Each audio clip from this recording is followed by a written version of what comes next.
All right. So, it's Emotepdamummie. It's that mummy y'all know and love coming back at you with episode 1 of my 6-part web series on sexism in video games. All right. So, first thing I want to talk about is the road to feminism. How did we get to where we are now? What are the roads, the trials, the tribulations that led to this point that we're at today? Well, it all began in something called the Industrial Revolution, something you all probably learned about in high school history. Yes, we did. Now, leading up until the Industrial Revolution, families typically worked on a farm.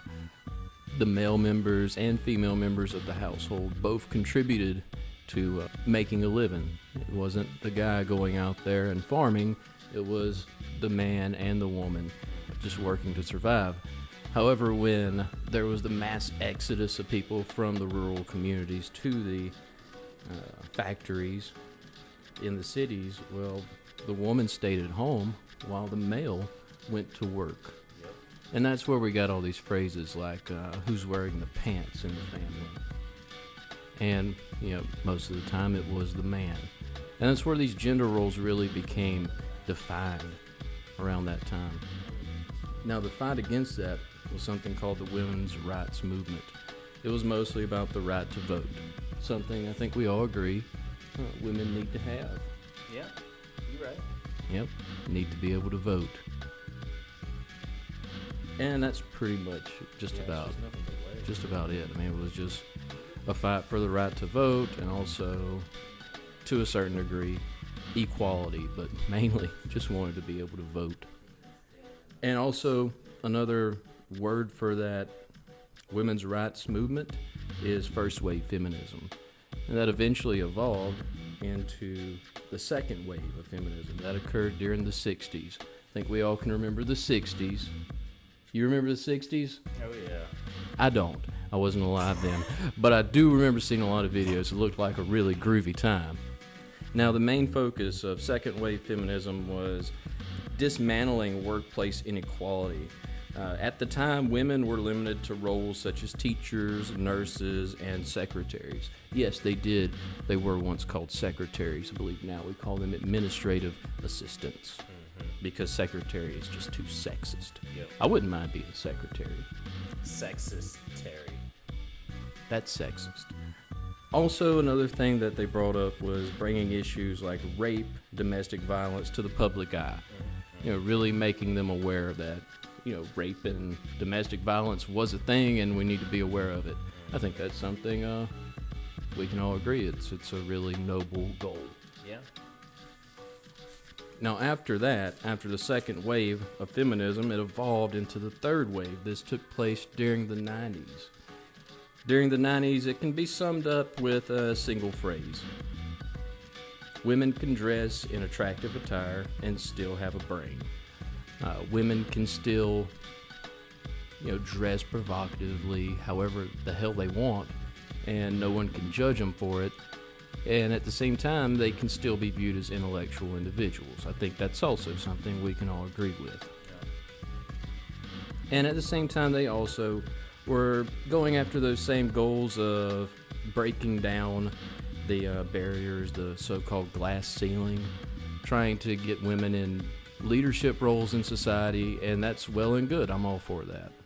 Which brings us to the fourth wave. The fourth wave of feminism. That's the wave we're currently in, by the way. This one's not. This one may not be as noble Yeah. as the previous waves of feminism, and the interesting thing to note is there are still third wave and second wave feminism feminists around today. Fourth wave feminism doesn't mean that that's the current form of feminism. It's just the third form, I should say, of feminism. And this fourth wave can be summed up with this clip. Everything is sexist, everything is racist, everything is homophobic, and you have to point it all out. You've come a long way, baby. All right, so that's the movement we've got to at this point. All right, so now we're going to get back to the games after that brief history lesson. If you want to learn more about it, some suggested reading. I would read Vindication on the Rights of Women. That's going to be around the first wave. Actually, technically, I would say it predates the first wave. Really good read. I read it myself about 4 days ago. Not a long read. I read it during about an hour session. And really insightful. Really lets you know where the movement was then and where we've gone today. So let's get back to video games. Today, we're going to be discussing video games as a form of art. Think of the artist who spent painstakingly long hours to construct his or her image of beauty. Now, this expression of beauty from the artist is loosed upon the world, not just to enjoy, but also to critique. And critique is essential to the enjoyment of art. It's necessary. It lets people who apparently don't have brains of their own to adopt someone else's opinion about a piece of art. Now, fourth wave feminists and their allies, that's another word for men in the feminist movement. They're not feminists, they're the allies. They're allies. Fourth wave feminists, however, are in error when they uphold their critique as the only valid view. Not only as the only valid critique, but also that any opposing viewpoint is inherently sexist. If you disagree with me, you're wrong because you're bigoted, you're a sexist, and you need to check your privilege. In an intellectual discussion, you just don't dismiss opposing viewpoints, you counter them. A majority of art critiques are simply analyzing a piece of art to share their viewpoints with the rest of the art community. They're not saying you should no longer make art. They're not sending a message to the artist saying, hey, you know what, this art offends me. You need to redo it. You need to make it acceptable for the rest of the world. Like you that don't David statue. Exactly. That David statue may offend me, but I don't go around saying you need to put some blue jeans on that statue because it's art. I may not agree with it, but it's still art. And that's my interpretation of that statue. Now, what I'm going to do now is take a look at a piece of art, and I'm going to do a traditional analysis of that art, as well as an attempt. Now, I'm not a feminist. Being that I am a male, at most I would be called an ally. But even that, I'm nowhere close to an ally. At least a fourth wave feminism. But I will say I am an ally of first and second wave, possibly even third wave. Alright, so let me just pull up a picture here. Alright, so here's the art critique. Wow, here we have a still image from the game Dragon's Crown. Look at how the artist accentuates every curve on the female form. How he exaggerates certain parts, but doesn't neglect the simple beauty of a slight smile and a nod to the viewer. Look at how she caresses the skull. Almost as if saying, this skull is a part of me. Because I have a skull. Underneath this beautiful exterior, I'm just bones. As we all are bones. So in a way, this image is kind of saying that we're all equal because at our core, we're all just bones. Yeah, we have a fleshy exterior, but don't we all die? Don't we all suffer? At the same time, she's showing compassion for that skeleton. Kind of saying, come with me on an adventure. Unfortunately, it is a skeleton. And he is not going on an adventure. He's dead. Unless she can use her sorceress powers. Like but, that staff? But no, I delved too deeply. I'm just hoping. Notice the care that went into the staff, the sword, the shoes, and the dress. Notice the placement of that staff. Supporting her rear so that she doesn't fall over. Look at the scarlet hair, the scarlet hair. What does that color scarlet mean? Well, it means bravery. She is brave enough to face society and say, here I am woman, hear me roar. And to that I say, you go girl. And now we have the feminist interpretation. Oh my God. Oh. Becky, look at her butt. Look at that. That is an unrealistic. So big. The butt's too big, the boobs are too big. She looks like one of those rappers' girlfriends. Real women don't push skulls against their breasts, and they don't put staves in their rear. This is an image reflective of a patriarchal society. This woman's being objectified. You tell him. Look at her.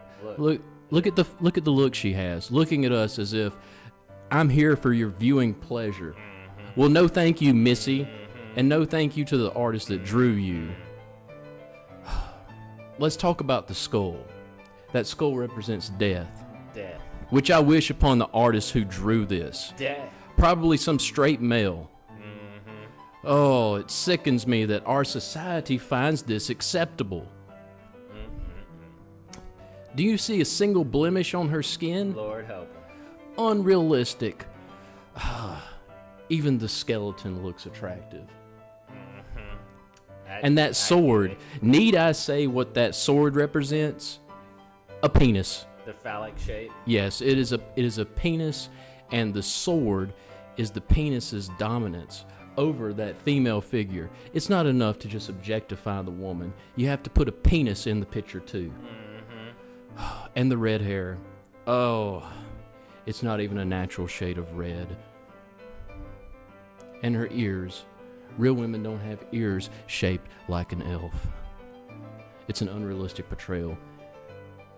What is with the hat? Is she a sorceress or is she a witch? And those shoes, could she not afford a better pair of shoes? Shoes.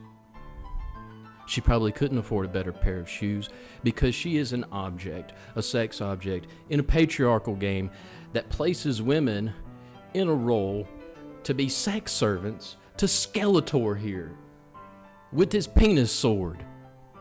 I just do not agree with this at all. And I think video games need to cut this out. No, I don't think. I demand it. I demand that they cut this out. This offends my sensibilities.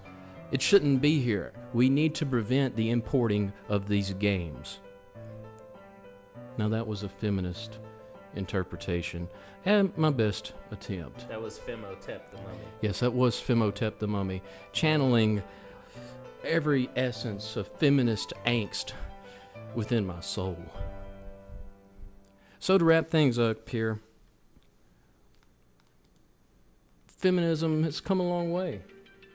And the current approach to critique of video games, not just by feminists, but by game journalists at large. We need to send a message. As a community, as a gaming community, we need to figure out how to send a message to let them know we don't agree with it. We don't agree with saying these games are inherently evil. I disagree. That's why the ESRB has a rating system. Most of the games that are pointed out as sexist, violent, they're rated M for mature. Now, if this was a game rated E for everyone that was being sexist, I can understand that. You don't want to have these images on impressionable young minds because they are impressionable. I, however, am not. I have my own mind and I play what I enjoy. And I especially love to play games that people tell me I shouldn't play. This is Emotepdamummie, and I say good day. Check, microphone check. 1 2 1 2. I can roll with you. Feminism. Feminism. Patriarchy. Misogyny. a false dichotomy.